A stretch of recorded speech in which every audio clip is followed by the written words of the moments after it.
Hello बच्चों, तो चलिए इस प्रश्न को पढ़ते हैं। दिखाइए कि एफ एक्स बराबर एक्स स्क्वायर माइनस 25 बट्टा एक्स माइनस 5 जब एक्स बराबर नहीं है 5 के, और 10 जब एक्स बराबर 5 के, एक्स बराबर 5 पर सतत है। तो देखो, हमें दिखाना है कि ये जो फलन एफ एक्स है ये एक्स बराबर 5 बिंदु पर सतत है। तो प्रश्न में आगे बढ़ने से पहले इस प्रश्न से संबंधित जो मुख्य उदाहरण है उसकी हम चर्चा कर लेते हैं। तो देखो, मुख्य उदाहरण, यदि यदि बिंदु x बराबर a पर फलन एफ एक्स सतत हो तो क्या शर्त होती है कि x बराबर a बिंदु पर जो फलन का मान है अर्थात एफ ए का मान किसके बराबर आना चाहिए, बाईं सीमा। और ये जो दोनों मान है ये किसके बराबर आने चाहिए, दाईं सीमा के। अर्थात बाईं सीमा और दाईं सीमा अस्तित्व में भी होनी चाहिए और बराबर भी होनी चाहिए। साथ ही साथ इनके जो दोनों के मान आ रहे हैं बाईं सीमा और दाईं सीमा के, वो x बराबर a बिंदु पर फलन के मान के बराबर आना चाहिए। ठीक है, तो हम सबसे पहले क्या करते हैं, हमें किस बिंदु के लिए जांच करनी है, x बराबर 5 के लिए। ठीक है, तो x बराबर 5 पर हम फलन का मान ज्ञात कर लेते हैं। तो देखो, यहाँ जो f5 है वो क्या आएगा। देखो, हमें सवाल में बताया हुआ है कि जब x का मान 5 है, यानी x बराबर जब हम 5 ले रहे हैं तो फलन एफ एक्स का मान 10 आना चाहिए। ठीक है, तो f5 का मान 10 आ जाएगा। इसी प्रकार अब हम बाईं सीमा निकालते हैं। तो बाईं सीमा किस प्रकार लिखेंगे, देखो, लिमिट x अग्रसित होगा 5 माइनस की ओर। ठीक है, और यहाँ पर एफ एक्स। तो अब देखो, यहाँ पर जब x का मान 5 के बराबर नहीं है तो हमें ये ऊपर वाला फलन काम में लेना है, एक्स स्क्वायर माइनस 25 बटा एक्स माइनस 5। तो बाईं सीमा में यही फलन हम काम में लेंगे। तो उससे पहले हम क्या करते हैं, x के स्थान पर प्रतिस्थापित कर लेते हैं 5 माइनस एच, और h को अग्रसित करवा देते हैं 0 की ओर। ठीक है, तो लिमिट h अग्रसित होगा 0 की ओर और f 5 माइनस एच आ जाएगा।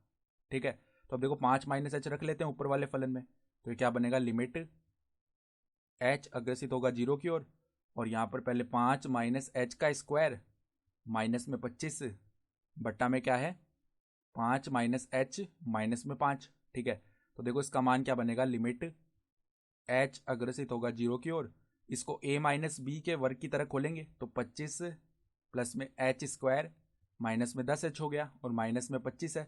और बट्टा में देखो, यहाँ पर 5 माइनस 5 तो हो गया 0, तो माइनस एच बच गया केवल। ठीक है, तो यहाँ पर 25 से 25 हो जाएगा 0।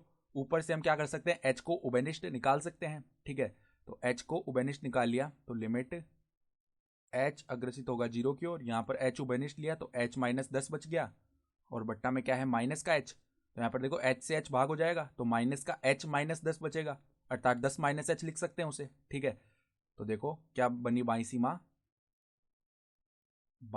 बराबर लिमिट एच अग्रसित होगा 0 की ओर 10 माइनस एच बन गया।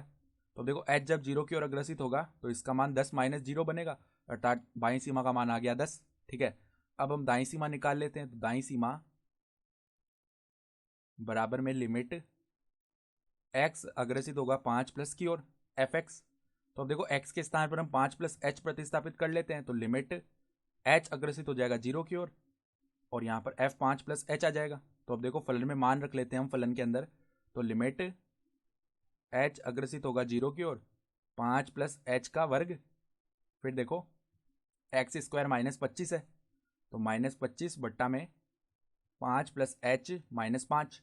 तो यहाँ पर देखो ए प्लस बी के वर्ग की तरह खोल लेते हैं ऊपर हम। तो देखो 25 प्लस में एच स्क्वायर प्लस में 10h माइनस में 25, और बट्टा में क्या है, प्लस का h बच गया। तो अब देखो, यहाँ पर 25 से 25 जीरो हो जाएगा और ऊपर से हम h को बेनिस्ट ले सकते हैं।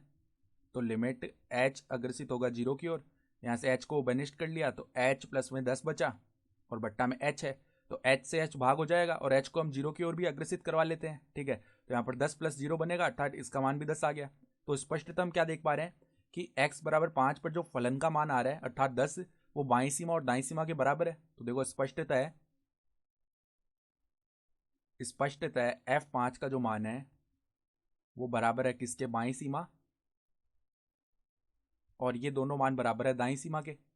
और यही तो हमें दिखाना था सतत के लिए।